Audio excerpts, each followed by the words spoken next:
Big boss season 8ൻ്റെ അഗ്നിപരീക്ഷയുടെ 2ാം ദിവസം ഗംഭീര അടിയിലൂടെയാണ് start ചെയ്തിരിക്കുന്നത്. ആദ്യത്തെ ദിവസം 40 കണ്ടസ്റ്റൻറ്റുകളിൽ നിന്നും ആദ്യത്തെ ടാസ്കിൽ ഔട്ടായ 20 കണ്ടസ്റ്റൻറ്റുകളെ മാറ്റി നിർത്തിയിരുന്നു. ആ 20 പേരെ ഹൗസിലോട്ട് വിളിക്കുകയാണ് റെനീഷ. പുതിയതായി വരുന്ന 20 കണ്ടസ്റ്റൻറ്റുകളെ പറ്റി ചോദിക്കുമ്പോൾ റിയാസ് പറയുന്നുണ്ട്, ഇന്നലെ ഉള്ള കണ്ടസ്റ്റൻറ്റിൽ പൂജ എന്ന് പറയുന്നൊരു കണ്ടസ്റ്റൻറ്റ്, ആ കീയുടെ ഒരു പ്രശ്നമുണ്ടായ ആ ഒരു കണ്ടസ്റ്റൻറ്റിൻ്റെ കാര്യം എനിക്ക് എൻ്റെ ശ്രദ്ധയിൽ വരുന്നുണ്ടെന്ന്. രഞ്ജിനി ഹരിദാസും അതേ പൂജയുടെ കാര്യം തന്നെ മെൻഷൻ ചെയ്യുന്നുണ്ടായിരുന്നു. എന്നാൽ അഖിൽ മാരാർ പറയുന്നുണ്ട്, എനിക്ക് ഇനി വരാനുള്ള 20 കണ്ടസ്റ്റൻറ്റുകളെയും കൂടെ കണ്ടതിന് ശേഷം മാത്രമേ പ്രത്യേകിച്ച് ഒരു വ്യക്തിയുടെ കാര്യം എടുത്ത് പറയാൻ പറ്റത്തുള്ളൂ എന്ന് പറയുന്നു. 2 പേര് പറഞ്ഞ പൂജയുടെ ആ ഒരു വിഷയം വലിയൊരു പ്രശ്നത്തിലേക്കാണ് പോയത്. കണ്ടസ്റ്റൻറ്റുകളെല്ലാം വന്ന് നിന്നപ്പോൾ തന്നെ ഇന്നലെ ഉണ്ടായിരുന്ന ഗെയിമിൽ നിന്ന് നിങ്ങൾ ഔട്ടായി പോയതിനെപ്പറ്റി സംസാരിക്കുകയായിരുന്നു റെനീഷ. അപ്പോൾ തന്നെ പൂജ എന്ന് പറയുന്ന മറ്റൊരു കണ്ടസ്റ്റൻറ്റ് പറയുന്നുണ്ട്, ആ ഗെയിം ബോർഡ് വായിച്ചു കഴിഞ്ഞാൽ അതിൽ ലോക്ക് ഓപ്പൺ ചെയ്തവർക്ക് മാത്രമേ ഗെയിമിലേക്ക് പോകാൻ പാടുള്ളൂ. പൂജ കരഞ്ഞത് കാരണം മാത്രം അവിടെ ഒരു ഇമോഷണൽ സീൻ ഉണ്ടായതുകൊണ്ട് മാത്രമാണ് പൂജയ്ക്ക് ആ ഗെയിമിലേക്ക് പോകാൻ പറ്റിയതെന്നാണ് ഈ പൂജ പറയുന്നത്.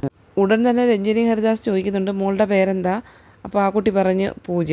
അപ്പോൾ 2 പേരും പൂജയാണ് എന്ന് പറഞ്ഞിട്ട് രഞ്ജിനി ഹരിദാസ് ചോദിക്കുന്നുണ്ട്, ഞാനൊരു കാര്യം ചോദിക്കട്ടെ, നിങ്ങളടുത്ത് ആ കുട്ടിയെ അകത്തേക്ക് വിടുന്നതിനകത്ത് പ്രശ്നമുണ്ടോ എന്ന് ചോദിച്ചതിന് ശേഷം മാത്രമല്ലേ അകത്തേക്ക് പറഞ്ഞു വിട്ടത്? അതേന്ന് പറയുന്നുണ്ട് ബാക്കിയുള്ള കണ്ടസ്റ്റൻറ്റുകൾ. രഞ്ജിനി ഹരിദാസ് പറയുന്നുണ്ട്, റെനീഷ ഇതിൻ്റെ ആൻസർ പറയൂ. അപ്പോൾ റെനീഷ പറയുന്നുണ്ട്, 2 ക്ലൂവും ഉണ്ടായതുകൊണ്ട് മാത്രമാണ് പൂജയെ ഞാൻ അകത്തേക്ക് വിട്ടത് എന്ന് പറയുന്നുണ്ട്. അപ്പം മറ്റേ പൂജ പറയുന്നുണ്ട്, എൻ്റെ കയ്യിലും അത് ഉണ്ടായിരുന്നു, അതേപോലെ അളകനന്ദയുടെ കയ്യിലും ഉണ്ടായിരുന്നു. പക്ഷേ ഈ ഒരു മഹാൻ്റെ കയ്യിലായിരുന്നു ഞങ്ങളുടെ കീ ഉണ്ടായിരുന്നത്. ആ മഹാൻ അതിട്ട് തുറന്നത് കാരണം വെച്ചത് ലോക്കായിപ്പോയി.